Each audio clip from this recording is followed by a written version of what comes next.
하나님 아버지, 예수님이 가르치신 제자도를 잘 지키며 명하신 일을 잘 행하는 무익한 종이 되기를 원합니다. 오늘도 말씀하여 주시옵소서. 예수님의 이름으로 기도합니다. 아멘. 부자와 거지 나사로 비유가 뭔가 끔찍한 느낌을 주지 않습니까? 부자가 잘못한 것이 있지만 그렇게 간절하게 청혼하는데 거절당했잖아요. 그러면 죄인은 한번 죄를 짓고 버림받으면 무조건 거부되는 것일까요? 그것에 대해서 오늘 본문은 공동체의 책임을 강조하면서 죄인을 어떻게 다룰 것인지 이것을 신중하게 말씀해 주십니다. 교회 공동체는 늘 여러 가지 문제가 생깁니다. 그래서 예수님은 제자들과 그리고 사도들과 그리고 예수를 따르는 종들에게 무엇을 해야 하는지 이 세 가지에 대해서 오늘 특별하게 말씀해 주십니다. 첫 번째로 공동체가 죄를 다루기 위해서 끝까지 용서하는 것이 필요합니다. 1절입니다. 예수께서 제자들에게 이르시되 실족하게 하는 것이 없을 수는 없으나 그렇게 하는 자에게는 화로다. 이렇게 말씀합니다. 예수님은 바리새인에게 말씀하시다가 다시 제자들에게 말씀하시면서 먼저 실족에 대해서 언급하십니다. 실족이란 발을 헛디뎌 넘어지게 하는 것이죠. 헬라어로는 스캔달론이라고 합니다. 덫에 있는 미끼라는 뜻입니다. 덫, 함정, 미끼 이런 뜻이 들어가 있습니다. 죄를 범하도록 엄청나게 심하게 유혹하는 것을 가리킵니다. 영적으로는 하나님을 떠나게 하고 죄악의 구렁텅이에 빠지게 만드는 것이 이 실족입니다. 그러니 사람을 실족하게 하는 이 죄가 얼마나 큰지 모릅니다. 이러한 일을 하는 전문적으로 하는 사람을 우리는 사탄이라고 하죠. 실족하게 하는 것이 없을 수는 없다고 본문에 말하는데 실족하는 일들이 일어나지 않는 것은 거의 불가능하다 그런 뜻입니다. 실족하게 하는 일이 매우 많이 일어난다는 뜻이죠. 나 자신이 아무리 조심하려고 해도 누군가를 죄짓게 만들 수 있다는 것입니다. 기독교 공동체라고 왜 약점이 없겠습니까? 흠도 많고 부족함도 많습니다. 어떤 사람들은 교회는 어떤 부족함도 없어야 한다는 환상에 빠져 있어서 조금이라도 자기 눈에 잘못된 것이 보이면 그 공동체를 떠나려고 합니다. 그래서 그걸 계속 생각하다가 저 사람은 왜 저러지? 저 사람은 왜 저러지? 이러다가 이 공동체는 부족한 게 너무 많아 라고 하면서 환멸감을 갖고 온전한 공동체를 찾기 위해서 마치 이몽빈처럼 다른 교회로 떠나는데 어쩌다 보면 계속 옮겨다닐 수밖에 없는 또 약점이 생길 수가 있습니다. 실족하는 일이 기독교 공동체 안에서 어쩔 수 없이 벌어지지만 다른 지체를 실족시킨 원인 제공을 한 사람에게는 화가 있다고 오늘 본문에 말씀합니다. 우리는 이 세상의 악을 완전히 제거할 수는 없다고 하더라도 그리스도인으로서 그 악에 철저하게 맞서는 것은 우리가 해야 되잖아요. 더구나 다른 사람에게 죄를 짓게 만드는 원인을 내가 의도적으로 제공해서는 절대로 안 됩니다. 나는 다른 사람으로부터 상처를 받는 억울한 사람이기도 하지만 나도 모르게 또 다른 누군가에게 상처를 주는 존재이기도 하니까요. 나는 상처받았다고 자기 연민에만 빠져있지 말고 나 자신의 말 한마디에 실족하는 사람이 없는지를 잘 살펴봐야 합니다. 2절입니다. 그가 이 작은 자 중에 하나를 실족하게 할진대 차라리 연자 맷돌이 그 목에 매여 바다에 던져지는 것이 나으니라고 합니다. 실족하는 대상이 작은 자라고 합니다. 작은 자는 누구일까요? 어린아이를 가리킬 수도 있겠죠. 주님을 영접했지만 아직은 믿음이 어린아이 같은 연약한 가족 또는 내 이웃의 지체들을 말합니다. 심한 말이나 행동에서 비난받기 쉬운 자들입니다. 이들의 힘든 이야기를 들으면 힘든 이야기를 공감해 주어야 하는데 말씀을 들이대며 왜 그것도 못하느냐 그것 하나 못 끊냐면서 정죄하는 것이 남을 실족시킬 수도 있습니다. 스스로 높은 자리에 올라가 앉은 사람일수록 끊임없이 작은 자를 실족시킵니다. 여기에 연자맷돌이라고 하는 말이 나오죠. 연자맷돌은 원반 모양으로 되어 있는 거대한 돌로 만든 것입니다. 이것을 돌리려면 사람이 돌릴 수는 없고 짐승들의 힘을 빌려야 하는데 한번 돌아가면 모든 곡물이 다 으깨지죠. 그리고 빠집니다. 이것을 목에 매단 채 바다에 던져진다고 생각해 보십시오. 연자 맷돌보다도 작은 맷돌을 목에 달고 바다에 빠뜨린 형벌이 로마 시대에 있기는 했습니다. 그런데 이 연자 맷돌이라고 하는 이 거대한 맷돌을 메고 바다에 빠뜨리면 다시는 올라올 수 없겠죠. 그래서 이 말은 남을 실족시킬 바에는 차라리 죽는 게 낫다, 뭐 이런 뜻이 포함되어 있고, 그리고 그만큼 다른 사람을 실족시키는 바에는 그냥 지옥에 가는 것이다, 이렇게 생각하셔도 됩니다. 다른 사람을 실족하게 하는 죄가 얼마나 큰지 예수님께서 오늘 말하고 있습니다. 약하고 의지할 곳 없는 사람들을 실족시키는 것은 그 사람에게 죄를 짓는 것이 아니고 그리스도에게 죄를 짓는 것입니다. 여러분 고린도전서 8장 12절 13절에 보시면 이런 말씀이 있습니다. 이같이 너희가 형제에게 죄를 지어 그 약한 양심을 상하게 하는 것이 곧 그리스도에게 죄를 짓는 것이니라. 그러므로 만일 식물이 내 형제로 실족게 하면 나는 영원히 고기를 먹지 아니하여 내 형제를 실족하지 않게 하리라. 고린도 교회에서는 우상에게 바친 음식을 먹을 수 있느냐 없느냐에 대한 논쟁이 있었습니다. 여러분 그 당시에는 채소나 고기나 무조건 생선한 것은 큰 제단 앞에 먼저 올리고 난 다음에 판매가 허용되기 때문에 모든 음식은 제단 앞에 바쳐진 음식입니다. 그런데 사도 바울은 모든 음식은 하나님께서 창조하신 것이고 우상은 원래 없는 것이다. 그래서 우상의 제단에 바쳤다 하더라도 우상은 원래 없는 것이니까 마음 놓고 그 음식을 먹어도 된다라고 이렇게 가르쳤습니다. 그런데 믿음이 약한 사람이 있습니다. 믿음이 약한 사람은 어떤 제사 음식도 먹으면 안 돼라고 주장하는 사람이죠. 그래서 어떤 형태의 음식이라도 이방의 신들 앞에 바쳐진 것을 먹을 수 없다라고 생각한다는 겁니다. 그러면 이 두 가지가 어느 게 맞느냐 맞지 않느냐고 논쟁을 하는데 사도 바울은 논쟁하지 마라. 내가 만약에 음식을 먹고 나는 괜찮다고 생각하고 음식을 먹고 그런데 내가 음식 먹는 걸 보고 다른 사람이 실족한다면 나는 평생을 나는 음식을 안 먹겠다고 이렇게 주장하는 거예요. 왜냐하면 그 사람이 연약한 사람이고 실족시키면 안 되기 때문에. 내가 주장하는 게 맞을 때가 있어요. 그러나 연약한 사람이 나를 보고 실망한다면 나는 그 일을 안 하겠다고 이렇게 말하는 거죠.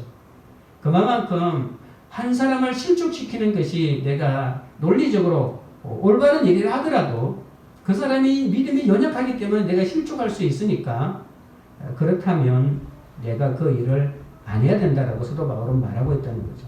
가르치는 입장에 있는 사람은 영향력이 크기 때문에 남을 실족시키기가 쉽습니다. 그 중에서도 상담을 한다거나 또는 이렇게 설교하는 사람이 제일 실족하게 할 확률이 높습니다. 부모는 자녀들에게, 교사는 학생들에게, 목사는 성도들에게, 지도자로서 계급이나 성별이나 인종이나 나이, 온갖 가지 이유로 연약한 자를 차별하여 실족하게 할 수가 있음을 알아야 합니다. 정말 기도하고 분별을 잘해야 합니다.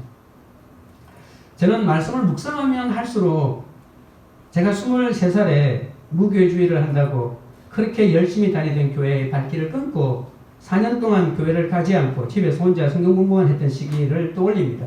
제가 말씀 묵상하면 늘 이걸 자주 말하지 않습니까? 공동체가 얼마나 중요한지 몰랐기 때문에 그렇게 한 것이긴 하지만 그 당시 함께 신앙생활하던 어린 동생들이 겪었을 실족은 모두 내 책임이라는 것이 지금 가면 갈수록 인정이 됩니다. 내가 교회를 가지 않고 얼마 지나지 않아 작은 교회에 어른들이 편이 갈라져서 서로 싸우고 있었습니다. 그래서 결국 싸움의 결과 교회 땅 300평 팔아가지고 서로 나눠가지고 다 인근 마을로 가서 교회를 개척하고 가버렸고 그 교회는 그대로 폐허가 되어가지고 남아있는 것을 제가 보았잖아요. 학생들 가운데 제가 제일 나이가 많았거든요. 그러면 내가 동생들을 신앙으로 이런 와중에서도 신앙을 잃어버리지 않도록 그들을 세워줘야 하는데 나는 내가 옳다, 무교회가 옳다, 교회는 다 썩었다고 이렇게 강력하게 말하면서 그 상황을 보고 교회의 부정적인 생각을 하고 다 교회를 떠났던 그 동생들의 마음을 헤아리지 못했습니다. 그 중에 많은 사람이 지금도 교회를 안 다니고 있는데 이게 다 내 책임 아니겠습니까? 그 교회 동생들 뿐만이 아니라 내가 그렇게 열심히 교회 다니는 걸 보고 내 누나들이나 또는 동생들이 동생을 보고 오빠를 보고 예수 믿을 마음이 생겼는지도 모르는데 그리고 또 내가 전도했던 많은 동네에 제 또래 친구들도 있는데 아마 내가 그렇게 무교회주의를 하고 교회를 안 가는 걸 보면 그러면 그렇지라고 이렇게 했을지도 모릅니다. 그들이 얼마나 복음을 오해하고 실족했을까? 이게 다 내 책임입니다. 아직도 내 형제와 친구들이 예수를 안 믿는 모든 실족의 책임이 나에게 있고 지금 내 목에 연자 맷돌이 걸려있는 거 보이시죠? 낭떠러지 아니고 떨어질 일보 직전에 있습니다. 3절입니다. 너희는 스스로 조심하라. 만일 내 형제가 죄를 범하거든 경고하고 회개하거든 용서하라. 만일 하루에 7번이라도 내게 죄를 짓고 7번 내게 돌아와 내가 회개하노라 하거든 너는 용서하라 하시더라. 이제는 죄를 짓고 나서 회개하는 형제를 어떻게 할 것인지를 말씀합니다. 이 본문은 무조건 용서하라고 하지 않습니다. 마태복음에는 무조건 용서하라는 것이 강조되었다면 이 본문은 무조건 용서하라고 하지 않습니다. 죄와 회개와 용서가 하나로 묶여져 있습니다. 믿음이 연약한 자들을 실족시키는 일을 피하라고 하지만 이것이 참 어렵습니다. 이것을 보완해 주는 것이 바로 용서입니다. 공동체가 죄지은 사람의 회개를 듣고도 용서하지 않으면 그 형제가 실족하게 되겠죠. 실족시키지 않으려면 그 재고백을 정죄하지 않고 받아들이고 용서할 때만 해소할 수 있습니다. 여러분 지난 주일에 탕자의 비유에서 둘째 아들이 허랑방탕하게 살다가 집으로 돌아왔던 장면 기억나시죠? 만약에 아버지가 돌아온 아들을 집에 들이지도 않고 죄의 대가를 치러야 한다고 내가 얼마나 변했는지 보겠다면서 네 고백의 진위 여부를 내가 가리겠다고 시간이 더 필요하다고 한번 보자고 이렇게 얘기하면서 돌아온 둘째 아들을 공개적으로 창피를 주었다면 어떻게 되었겠습니까? 일단 그 고백을 믿어주고 인정해주는 것이 필요합니다. 한 번이 아니고 하루에 7번이라고 하니까 한 2번, 3번 나에게 회개를 했을 때 저 아이가 의도적으로 나에게 계속 골탕 먹이기 위해서 계속 일을 반복한다고 하면서 우리가 화를 낼 겁니다. 그런데 하루에 똑같은 일에 대해서 7번이라도 용서를 구하면 믿어주고 속아주라는 것입니다. 믿어주고 속아주고 인정해주라는 것입니다. 공동체가 죄 지은 자를 용서하기 위해서는 전제 조건이 2가지가 있다고 말합니다. 첫째는 죄 지은 사람이 먼저 책망을 받아들여야 합니다. 죄 지은 사람이 책망을 받아들이지 않으면 용서해 줄 수가 없습니다. 둘째는 죄인이 회개하고 자신의 죄를 고백해야 합니다. 아까 제가 말했잖아요. 이 본문은 무조건 용서하라고 하지 않고 책망을 하고 경고를 하고 그리고 그 죄 지은 사람이 경고를 받아들이며 그리고 회개를 하면 용서를 해주라고 말하고 있습니다. 우선은 죄에 대해서 경고하라고 하는데 이 꾸짖는다는 뜻입니다. 어떤 행위를 하지 못하게 하거나 중단하도록 경고하며 책망하는 것이죠. 죄나 잘못에 대해서 회개에 이를 수 있도록 하나님의 말씀으로 꾸짖어야 됩니다. 내 혈기로 내 감정으로 꾸짖으면 안 됩니다. 말씀으로 꾸짖어야 됩니다. 건강한 공동체라도 이 죄에 대한 이 경계와 경고를 잘 받아들여야 합니다. 그래야 건강한 공동체입니다. 같은 공동체가 같은 큐티 본문으로 말씀을 묵상한다고 하는 그것의 장점이 뭐냐면 그 사람에게 경고하기가 좋습니다. 그날 본문에 있는 말씀을 가지고 그 사람이 하고 있는 일에 대해서 경고를 하기 때문에 내가 엉뚱한 메시지를 가지고 한다고 생각하지 않기 때문에 오해를 줄일 수가 있는 거죠. 집안에 어른이 계셔서 호통을 치면 정신이 번쩍 드는 것과 같습니다. 집안에 세워진 질서를 무시하거나 높은 자리에 올라가 자기 마음대로 하면 자신을 경계해 줄 사람이 없습니다. 제가 여의도에서 분당 순복음교회로 발령을 받고 2달 만에 특별 새벽 기도회 교재를 나보고 만들라고 담임 목사님께서 지시를 하셨습니다. 어떻게 하는지 생소했지만 여태까지 했던 것과는 전혀 다른 방식으로 교재를 만들기 시작했습니다. 몇 달이 지나고 5월달 정도 됐습니다. 그래서 특서를 준비하고 있는데 그날은 한세대학교에 국제 심포지엄이 열렸어요. 그래서 모든 교육자가 다 참석을 했습니다. 그리고 오는 길에 교회로 바라보지 않고 친한 목사님 몇 분이랑 백운 호수에 갔습니다. 백운 호수에서 차 마시면서 오랜만에 만나서 여러 가지 얘기를 하고 있는데 갑자기 교회에서 담임 목사님이 찾는다는 연락이 급하게 왔습니다. 오랜만에 좋은 시간을 보내고 있었기에 아쉬웠지만 불이 나게 교회로 갔는데 담임 목사님이 특세 교재를 만든 것을 가져오라고 했습니다. 아직 준비가 안 끝난 자료를 가지고 갔는데 이렇게 할 거면 당장 그만두라고 역정을 내는 겁니다. 역정을 엄청 내더라고요.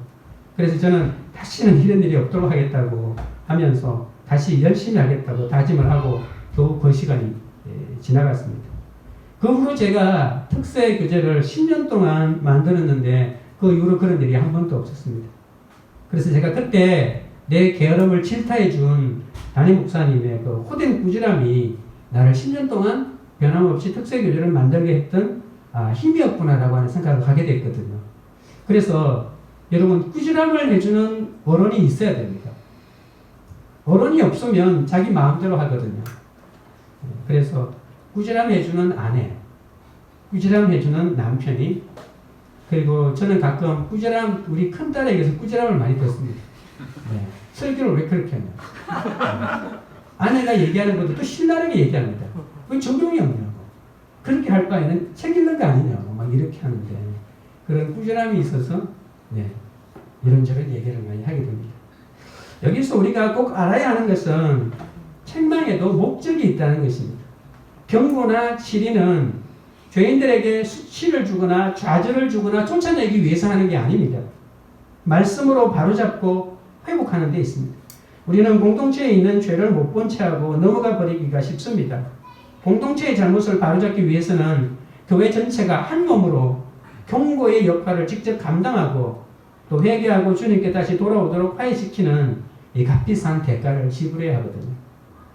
한 지체가 고통을 받으면 모든 지체가 함께 고통을 받고 한 지체가 영광을 얻으면 모든 지체가 함께 즐거워하는 이 공동체의 진리를 우리가 깨달아야 합니다. 공동체의 어떤 지체라도 먼저 죄를 고백하면 무조건 하나님의 은혜로 제한 없이 하루에 7번이라도 용서해야 합니다. 하루에 7번이라도 용서하라고 하는 말은 일단 회개하는 마음으로 인정해주고 받아줘야 한다는 것이죠. 너 아까도 이렇게 회개했는데 또 회개하는데 진심으로 하는 건 맞냐고 호통을 치면 7번은커녕 다시는 용서를 빌 생각도 안 할 것입니다. 공동체의 모든 지체가 날마다 꾸지람을 듣는 구조 속에 있어야 합니다. 꾸지람을 듣는 구조 속에 있는 공동체가 얼마나 건강한 공동체인지 모릅니다. 날마다 말씀 묵상을 통해 이 꾸지람을 성령께서 해주십니다. 성령께서 해주시는 꾸지람을 듣는 것이 큐티의 목적입니다. 그냥 감사하고 찬양하기 위해서 하는 게 아니라고요. 성경을 봤는데 성령께서 나에게 호된 꾸지람을 해줄 때 정신이 번쩍 들지 않습니까? 그리고 바로 살아야 되겠다고 깨우침이 있는 것이고 그런 꾸지람 속에서 내 죄를 먼저 보게 하시니까 바람을 피워도 이혼을 안 하는 겁니다. 목장에서 날마다 서로 야단치 주니까 견디는 것입니다. 날마다 말씀에 민감하고 주의 깊게 죄를 분별하고 죄 지은 형제들을 도와야 합니다. 회개한 죄에 대한 용서의 범위는 한계가 없습니다. 저희 집에서는 조금만 잘못하면 큰소리 치면 혈기 부리지 말라고 이렇게 하거든요. 혈기 부리지 말라고 하면 가만히 있다가 맥락 하나도 맞지 않는데 생생내지 말라고 막 얘기합니다. 아무 맥락이 없는데 서로 막 이런 얘기를 합니다. 네. 이제 서로 이런 얘기를 할 수 있는 그런 구조가 되어야 되지 않겠습니까? 적용 질문입니다. 내 생각과 판단으로 상대방을 실족하게 한 일이 있습니까? 형제를 실족하게 하지 않으려면 무엇을 삼가야 할까요?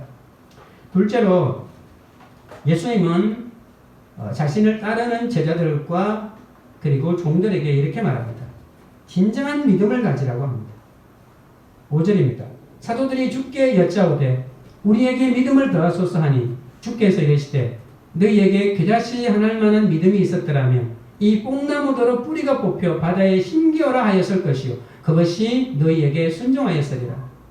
예수님은 용서에 이어 믿음에 대해서 말씀하시죠. 그런데 이 장면에서도 사도들이 예수님께 질문을 하는 장면입니다. 제자는 부름을 받은 자들이고 사도는 보내심을 받은 자들입니다. 제자는 스승으로부터 어떤 가르침을 받는 사람을 뜻하고요. 그리고 사도는 높은 사람으로 어떤 고난을 위임받은 대리인이거든요.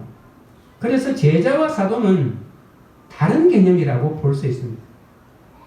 많은 제자들, 예수님을 따르는 많은 제자들이 있었는데 제자들이 많다 보니까 그 제자들 중에서 스님 제자를 세울 필요가 있었던 거죠. 그래서 그 제자들 중에서 스님 제자들을 특별히 사도라고 불렀고 그 사도 12명을 택한 것입니다. 그래서 오늘 특별히 5절에 보면 사도들이 주께 여짜오되라고 이렇게 말했잖아요. 제자들이 물었다라고 말하지 않고 제자들보다는 사도들이 믿음의 수준이 더 높은 사람이죠. 믿음의 수준이 높은 사도들은 자신이 믿음이 부족하다는 것을 고백하게 됩니다.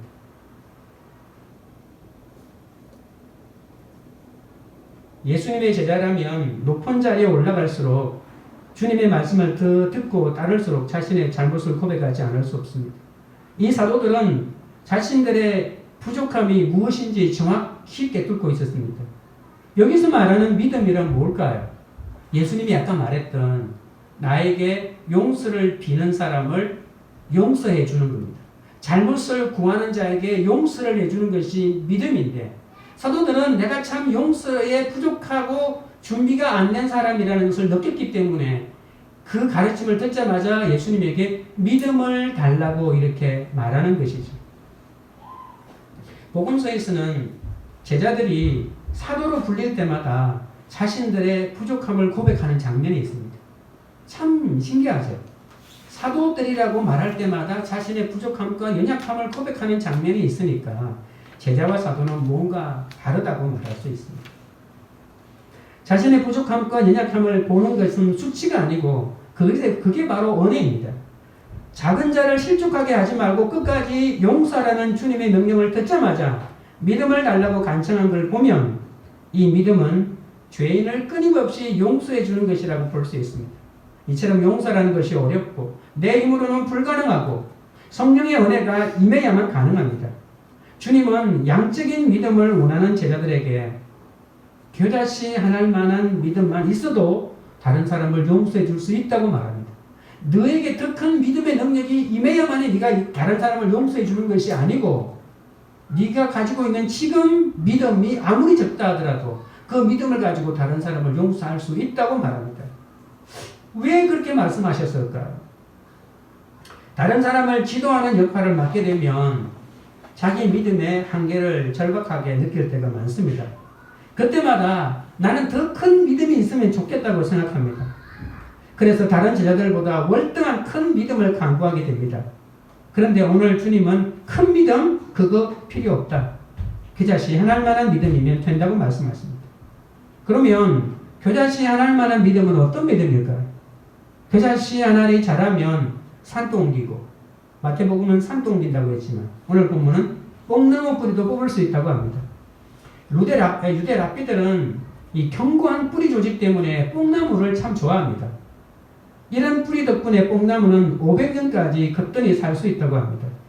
뽕나무가 얼마나 뿌리가 많은지 그 뿌리 조직 때문에 물 저장소를 만들 때 50큐빅 그러니까 한 23m 이내에는 절대로 뽕나무를 심지 말라고 하는 유대 문헌들이 있습니다. 그만큼 뿌리가 단단하기 때문에 그렇습니다. 그래서 이 뿌리가 든든한 이 뽕나무를 뽑는 것이 얼마나 큰 역사인지 모릅니다. 믿음이 작은 자라면 사람의 힘으로는 도저히 할 수 없는 일도 능히 할 수 있습니다. 1000배, 10,000배로 이 겨자씨 잎이 자라면 세상도 무릎 꿇게 할 수 있는 것이 바로 겨자씨의 믿음입니다. 배우자를 택할 때도 다른 조건을 보지 마십시오. 이 겨자씨만한 믿음이 있는지를 살펴야 합니다. 예수씨라고 말할 수 있는 이 겨자씨, 예수씨가 있는지를 보아야 합니다. 뽕나무처럼 돈도 많고 직업도 좋고 집안 배경도 좋은 그러한 배우자가 나에게 잘 어울리고 든든한 배우자가 아닙니다. 이 예수씨, 이 겨자씨 하나일 만한 믿음이 그 속에 있어야만이 결국 뽑히지 않습니다. 그 믿음이 없이는 세상에 풍랑이 오면 순식간에 뽑힙니다. 우리는 순종 좀 한다고 믿음 좀 있다고 얼마나 생색을 내는 줄 모릅니다. 지연죄가 많고 큰 고난에서 건진받은 사람일수록 하나님 앞에서 생색을 낼 수가 없습니다. 여러분 이런 말이 있죠. 천재는 99%의 노력과 1%의 영감으로 된다는 말입니다. 사람이 99%가 성품이고 1%가 믿음입니다. 아무리 99%의 성품이 좋아도 1%의 믿음이 없이는 그 사람은 온전하게 고난을 헤쳐나갈 수가 없습니다. 내 남편, 내 자식을 생각할 때 마음 아파하는 것, 연약한 사람을 봤을 때 마음 쓰라리는 것, 믿음의 정착을 못하고 교회에서 방황하는 사람 볼 때 가슴 아프게 생각하는 것, 아직도 예수를 믿지 않고 방황하고 있는 사람들, 그 사람들을 안타까워하는 것이 바로 1%의 믿음입니다. 그냥 그 사람이 측은하게 여겨서 바라보는 성품이 아니라 예수께로 돌아와야 되는데 돌아오지 못하고 있는 사람들을 긍휼히 여기는 마음이 바로 1%의 믿음입니다. 나도 힘들고 남도 힘들게 하는 것이긴 하지만 그 1%의 믿음이 사람을 살립니다. 겨자씨만한 믿음도 결코 내 힘으로는 집어넣을 수가 없습니다. 그 작은 그 1%의 믿음도 내 힘으로는 만들 수가 없다는 것입니다. 억만금을 준다 해도 안 됩니다. 믿음이 들어가려면 내가 믿음으로 잘 사는 수밖에 없습니다. 겨자씨와 산, 겨자씨와 뽕나무는 비교의 대상이 안 됩니다. 크고 작고의 개념이 아닙니다. 겨자씨는 너무나도 작습니다. 작은 새가 꽃가루를 옮겨주면 겨자씨보다 작은 꽃가루가 생명을 키워내지 않습니까? 겨자씨가 너무나 작고 형편없어도 죽어지면 거기에서 생명이 피어납니다. 겨자씨만한 믿음이라도 그의 생명력이 있다는 것을 알아야 합니다. 중독과 병을 낫게 하기 위해서 힘든 오픈을 해서 달려왔는데도 겨자씨만큼의 믿음이 없어서 제자들이 못 고칠 때가 많습니다. 겨자씨 같은 믿음은 죽어지는 믿음이고 겨자씨처럼 죽어져야 합니다. 겨자씨의 죽음은 십자가를 지고 죽어지고 부활하는 것이죠. 그러니까 내가 다른 사람을 용서하는 것도요. 내가 이 겨자씨와 같은 나를 죽는 믿음이 없이는 불가능하다는 것이죠. 다른 사람 아무리 작은 죄라도 하루에 5번, 6번, 7번 와서 용서를 구하는 그 사람을 용서하기 힘듭니다. 마치 자폐아이처럼 계속해서 반복하는 거죠. 자폐아이를 돌보는 것과 똑같습니다. 그러니까 뻔히 그 사람은 모르지만 계속해서 반복하는 거 어른의 눈으로 봤을 때는 안 하면 될 텐데 계속해서 반복할 수밖에 없는 연약함이 그 아이 속에 있는 거죠. 그러면 그것을 받아내야 된다는 것입니다.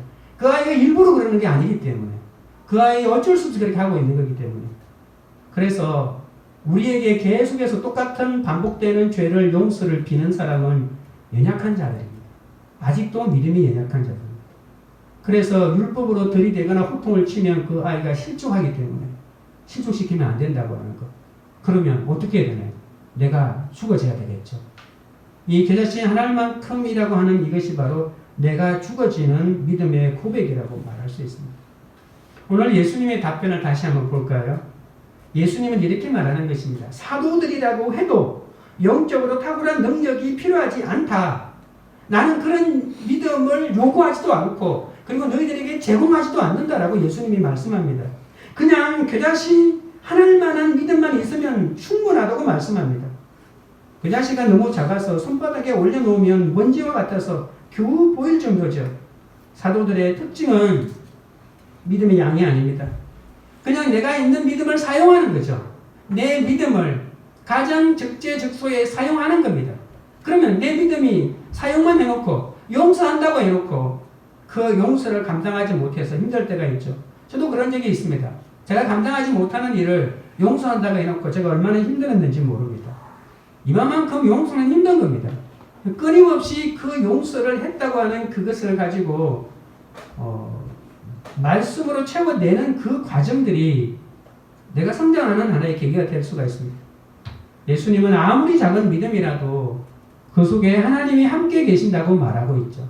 여러분 믿음 더 큰 믿음이 왔을 때 여러분 용서할 수 있고 더 큰 믿음이 왔을 때 내 죄를 고백할 수 있다고 하지 마시고 내가 가지고 있는 그 적은 믿음으로도 지금 한번 상대방을 이해하는 마음으로 용서한다고 해보십시오. 죄를 지은 사람을 저주하고 내치는 것이 아니라 통렬하게 고백하고 회개할 때 고통스럽지만 가정에서 아내로서 남편으로서 용서하고 받아들여야 합니다. 우리는 그만한 믿음이 없기 때문에 다른 사람을 실족하게 하고 용서하지 못합니다. 성품으로 잠시는 용서할 수 있지만 여러분 이거 금방 들통납니다. 끊임없이 용서받았다가 평생을 아내에게서 잔소리를 듣고 생색을 냅니다. 그 생색을 듣는 게 얼마나 힘든지 아십니까? 여러분 일생 동안 생색을 낼 바에는 용서해 주지 마십시오. 성품으로 잠시는 용서할 수 있지만 그 잠시 동안의 용서를 대가로 평생을 바가지를 긁고 그렇게 힘들게 생색을 내면 그 사람의 마음이 돌아지겠습니까? 성령의 힘이 아니면 계속해서 용서할 수 없는 거죠. 어떻게 하면 계속해서 용서할 수 있을까? 우리는 사람을 행위로 판단하지 말고 아무리 형편없는 자라도 그 속에 겨자씨 하늘 만한 믿음이 있는지 예수씨가 있는지를 잘 살펴봐야 합니다. 적용 질문입니다. 하루에 7번이라도 용서받은 적이 있습니까? 누구로부터 용서를 받았습니까? 무엇을 용서받았습니까? 내가 하루에 7번이라도 용서해야 할 사람은 누구입니까?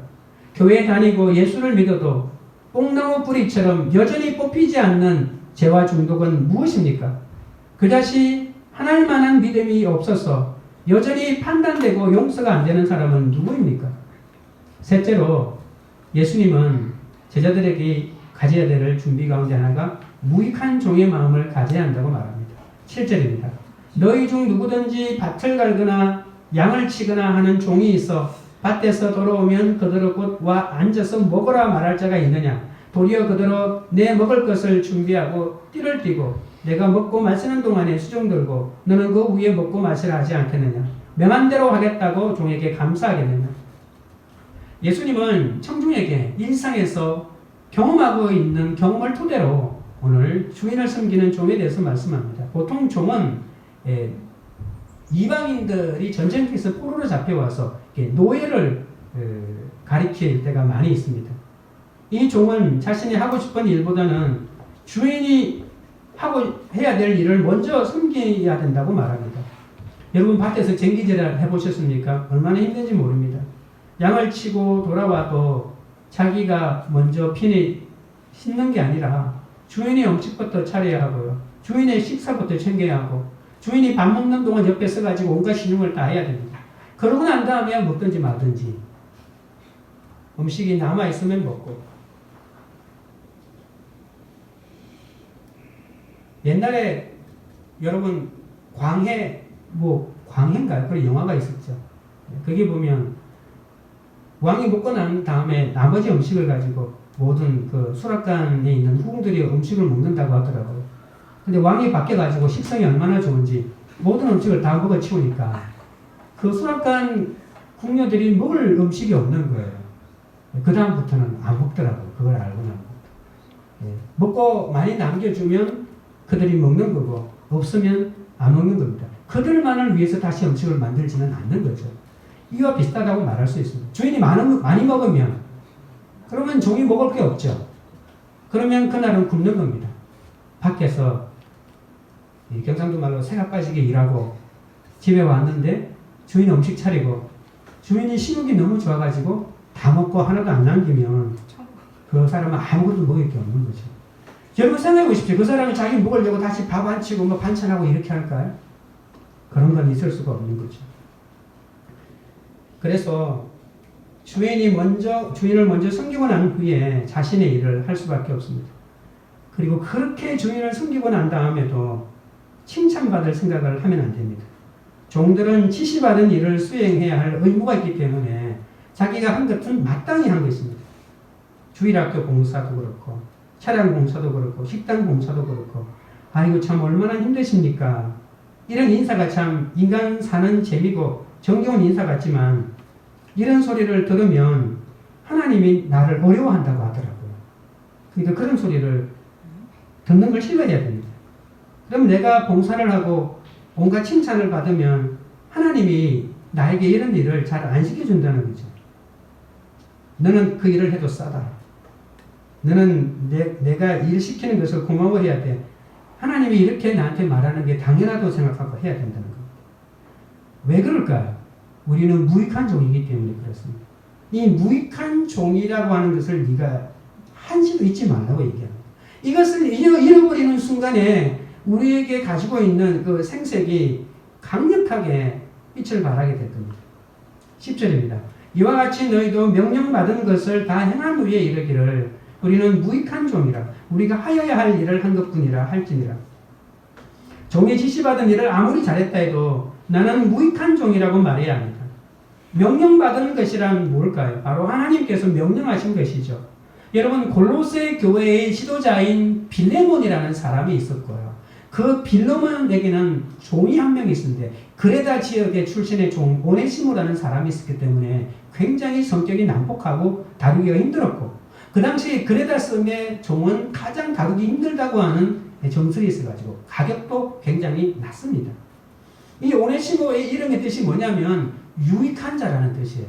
그런데 이 오네시모는 자기 이름과 달리 주인에게서 도망쳤죠. 그리고 주인의 채사를 훔쳐가지고 도망쳤어요.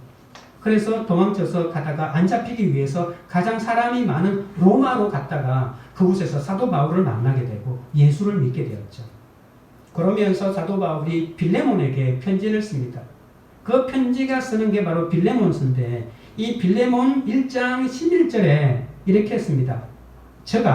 저는 오네시모입니다. 저가 전에는 너에게 무익하였으나 이제는 나와 내게 유익함으로 라고 이렇게 말합니다. 예수 그리스도를 만나게 되었을 때 이 오네시모는 비로소 유익한 종이 되었습니다. 그런데 무익한 종이란 말은 모순이 있는 표현이죠. 종은 유익한 역할을 위해서 존재합니다. 그런데 이 유익한 일을 잘하고 계속하고 더 열심히 하는 종일수록 무익한 종이라고 하는 겁니다. 참 희한하죠. 내가 하나님이 나에게 맡기신 일을 잘 감당하면 나는 어떤 종이라고요? 나는 무익한 종이라고. 내가 정말 공동체를 유익하게 해주는 종일수록 나는 무익한 종이라고 하는 고백이 있어야 된다는 거죠. 내가 열심히 일하고 봉사하고 헌신해도 나는 유익한 종이라고 생각하는 그 순간 나는 아무짝에도 쓸모없는 생색을 내는 종으로 전락할 수밖에 없다고 말합니다. 이렇게 무익한 종이라고 고백하는 이유는 뭘까요? 이것이 바로 겸손의 표현입니다. 우리의 믿음과 기도의 바탕에는 이런 영혼의 겸손, 정말 얼마나 아름다운지 모릅니다. 여러분 그분이 나는 무익하다고 해도 공동체에 아무도 그분이 무익하다고 생각하는 사람 한 사람도 없습니다. 아무리 자기 입으로 나는 무익하다고 하면 할수록 그 사람이 빛이 나거든요. 무익함에 대한 고백이 있는 이 그리스도의 제자는 예수님에게 진 빛을 깊이 느끼고 있기 때문에 그런 고백을 하는 거죠.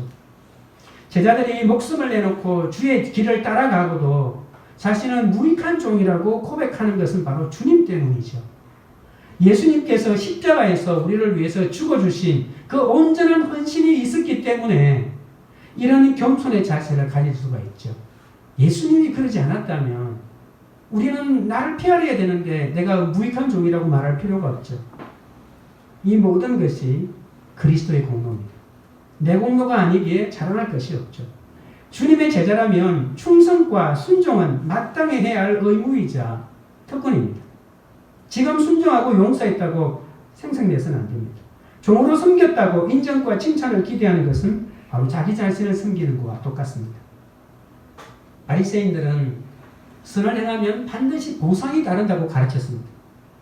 그리고 그 보상이 바로 물질의 풍요함이라고 생각했습니다.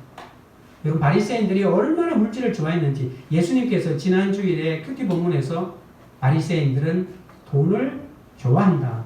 영어 성경엔 바리새인들은 돈을 사랑한다라고 이렇게 표현하고 있잖아요.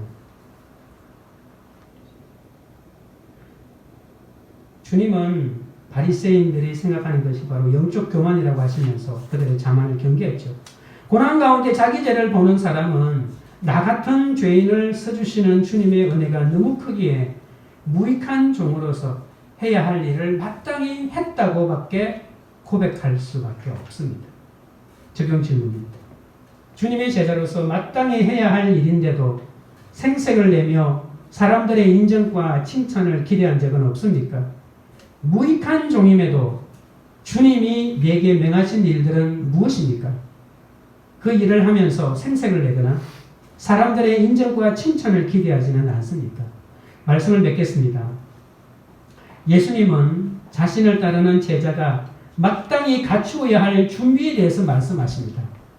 제자는 언제든지 용서할 준비를 해야 합니다. 그리고 용서하기가 얼마나 힘든지 늘 믿음을 구해야 한다고 합니다. 다른 사람에게 나를 과시하는 믿음이 아니라 형제를 용서하여 실족시키지 않는 교다시 하나일 만한 믿음입니다. 그리고 종은 하나님이 명하신 일을 수행하면서도 나는 무익한 종이라고 고백하며 어떤 사례도 기대하지 않아야 한다고 합니다. 여러분, 부흥하는 교회는 자원하는 성도가 많고 어떤 성도도 생색을 내지 않고 기뻐서 주의 일을 하는 교회입니다. 주의 일을 하는데, 명하시는 일을 하는데 무익한 종들이 무슨 사례를 바라겠습니까? 내 시간, 내 능력도 하나님께서 주신 것이기에 생색내지 말고 칭찬도 인정도 기대하지 말아야 합니다. 상급은 생명의 면류관 그 하나로 충분합니다. 오늘 하루도 나는 무익한 종입니다.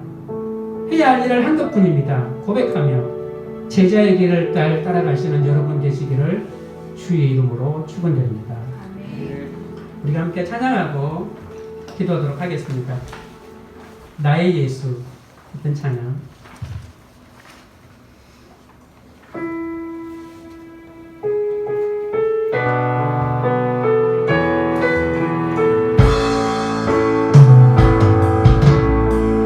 나의 예수 주님 같은 분은 없네. 주 영광 하늘 찬양해. 모든 열방이 주 경배해. 나의 예수, 나의 예수 주님 같은 분은 없네. 주 영광 하늘 찬양해. 모든 열방이 주 경배해. 찬양해 호산나. 영광의 왕 구원자 예수. 영원히 주 이름 찬양해. 예수 그리스도만 왕의 왕께. 하나님이 세상을 사랑하사 독생자를 주셨으니 믿는 자는 구원 얻으리. 하나님이 세상을 사랑하사 독생자를 주셨으니 믿는 자는 구원 얻으리. 찬양해 호산나. 영광의 왕 구원자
여러분도 기도하실 때 내 생각과 판단으로 상대방을 실족하지 않게 하시고 형제를 실족시키지 않기 위해 늘 말씀으로 내 죄를 보는 은혜를 달라고 기도하겠습니다. 그리고 우리가 주님으로부터 용서받았기에 내게 잘못을 비는 자에게 하루에 7번이라도 용서하게 해달라고 기도하겠습니다. 교회 다니고 예수를 믿는데도 뽕나무 뿌리처럼 여전히 뽑히지 않는 죄와 중독을 제거해달라고 기도하겠습니다. 겨자씨 하나님 만한 믿음이 없어서 여전히 판단되고 용서가 안 되는 사람에게 용서를 베풀 수 있도록 은혜를 달라고 기도하겠습니다. 주님의 제자로서 마땅히 해야 할 일인데도 생색을 내며 사람들의 인정과 칭찬을 기대하지 않게 해달라고 기도하고, 무익한 종임에도 주님이 내게 명하신 일들을 감사하며 무익한 종의 사명을 감당하게 해달라고 주여 3번 부른 다음에 기도하며 주께 나가겠습니다. 주여 주여 주여. 거룩하신 하나님 아버지여, 내 생각과 판단으로 상대방을 실족하지 않게 하여 주시옵소서. 형제를 실족시키지 않기 위해 말씀으로 내 죄를 보는 은혜를 허락하여 주시옵소서. 우리가 주님으로부터 용서받았기에 내게 잘못을 입히는 자에게 하루에 7번이라도 용서하게 해 주시옵소서. 교회에 다니고 예수를 믿는데도 아직도 뽕나무 뿌리처럼 여전히 뽑히지 않는 나의 죄와 중독이 있사오니 아버지 하나님 제거해 주시옵소서. 뿌리째 뽑을 수 있도록 주님의 은혜를 더하여 주옵소서.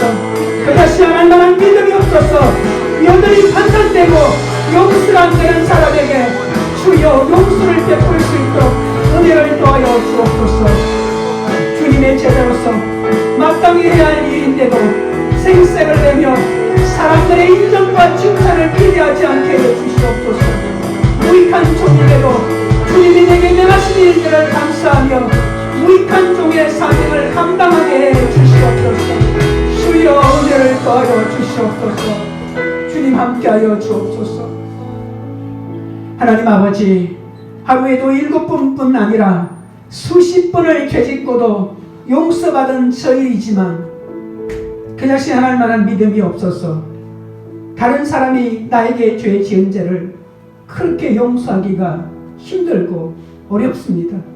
그것이 하나님 만한 믿음이 없어서 형제의 죄를 용서하지 못하고 판단하고 지적하면서 내 가족과 이웃의 지체들을 끊임없이 실족시키고 있사오니 주여 불쌍히 여겨 주시옵소서. 구원을 위해서 나에게 맡긴 가족을 잘 섬기고 그리고 잘 돌보라고 명령하셨는데도 날마다 힘들다고 불평하고 생색을 냅니다. 연자 맷돌에 매여 바다에 던져져도 할 말이 없는 인생입니다. 하나님 아버지여, 내 생각과 판단으로 형제를 실족하지 않게 하여 주시옵소서. 형제의 죄를 비웃기보다 회개하도록 말씀이 들리는 목장으로 공동체로 인도하게 하여 주시기를 원합니다. 그들에게 말씀이 들리도록 진심 어린 사랑의 충고를 보낼 수 있도록 인도하여 주시옵소서. 하나님 아버지여, 남들보다 더 큰 믿음을 가지려고 애쓰지 말고 그것이 하나님 만한 믿음을 허락하여 주시되 뽕나무처럼 버티고 있는 가족들의 불신의 뿌리를 뽑을 수 있는 능력도 더하여 주시옵소서. 가족의 구원을 위해 내가 먼저 회개하며 하나님이 기뻐하시는 주의 종이 될 수 있도록 은혜 주시옵소서. 죄를 고백하는 아내와 남편과 자녀를 용서하지 못해 치욕을 살지 않도록 불쌍히 여겨 주시옵소서.